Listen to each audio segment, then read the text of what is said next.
please welcome Amen Mugisha.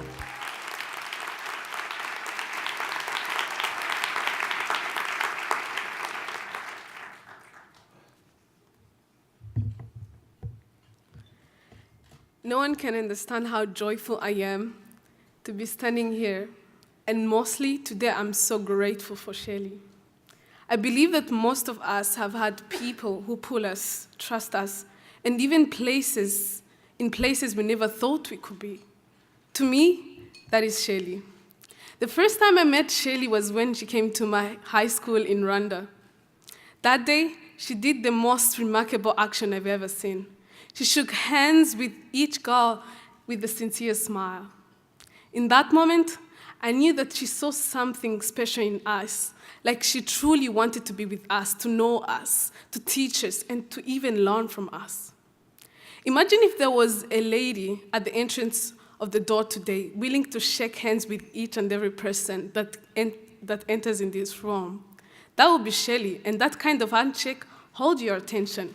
At least it held each girl's attention at my school. What we learned from her was a revolution. She took us on an adventure to imagine a world where women and men had equal pay, where women were confident, where women had the opportunity to change the world, and those women were us. 2 days later, she allowed 10 girls from my school to attend the girls' lunch at the World Economic Forum that was attended by successful women from all over the world, and mostly from Africa. Instead of spending the day interacting with those successful people, Shirley spent the whole morning training us to be brave and boosting our confidence with words that girls my age don't get to hear, like, confidence is beautiful. She sat each of us at different tables with strong women we hope to become. That day, this is what my friends and I learned from Shirley.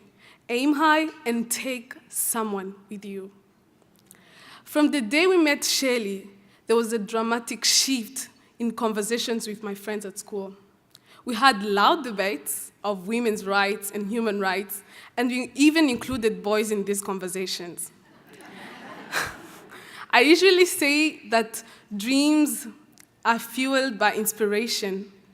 Shirley inspires you and me and the world, and she says it best. You can be her if you can't see her. Thank you so much, Shirley, for being the heart to us, and congratulations. I'm a rebel just for kicks now. I've been feeling it since 1966 now. Never had your thing, feel it still. I'm a rebel just for kicks now. Let me kick it like it's 1986 now. Might be over now, feel it still. Sorry.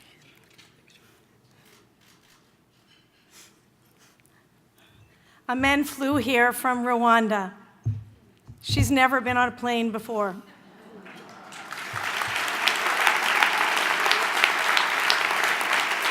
As a matter of fact, there's no one in her entire family, generation after generation, that has ever been on an airplane. And when I called Amen and I asked her to present the award to me, because that would be the most meaningful, Amen said yes. And then she realized that she was going to have to get here somehow, some way.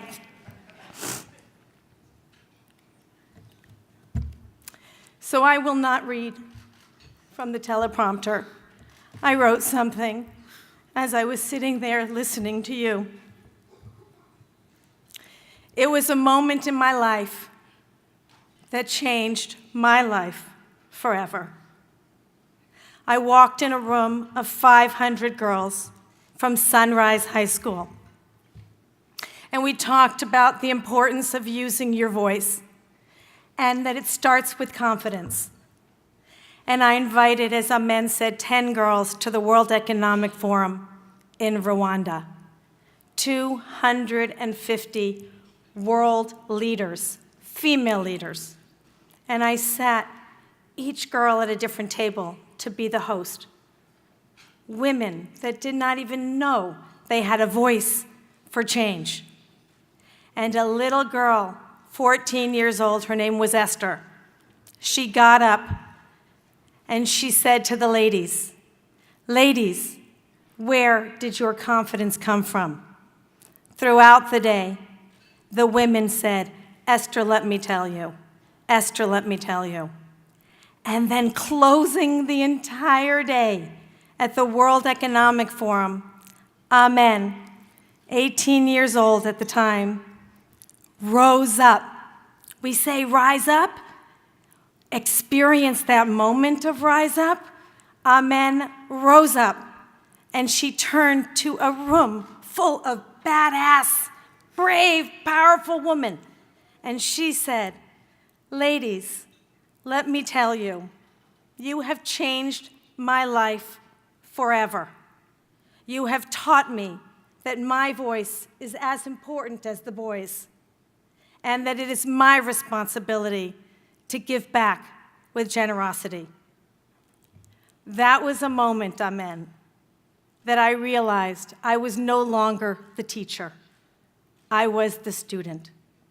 And what I learned from you was that leadership is certainly not about height, and it is certainly not about age. It is absolutely about action. I really believe that where does this bravery inside of us come from? It's truly fueled by a fierce kind of bravery. It is a bravery that is uniquely female. That every growing tribe of women who speak up, women who speak out, women, most importantly, who follow their words with action. That's every one of us in this room today. Look around. Look at how much power there is in this room. Thank you to the Matrix community, New York Women in Communication, who understood so long ago that women in communication should be celebrated. Women in communication should have the spotlight. And by every measure, Matrix has been successful, because here we are, all of you incredible women on this stage, and men, and all of you amazing people in this room that surround us. Thank you for turning up the volume, breaking some rules, working together to impact change. But the most important role model is my mother, who's here today, who taught me that confidence is beautiful and that giving back with generosity will power our future. When you educate a girl, you influence a community. There has never been a better time to be a girl. There is so much girl power in this room today. As Dia said, it's electrifying. It's not about passing down the torch. It's about sharing the torch. And you, my dear Amen, have taught me that one moment of mentorship can lead to a lifetime of impact for me and for you. Thank you so much.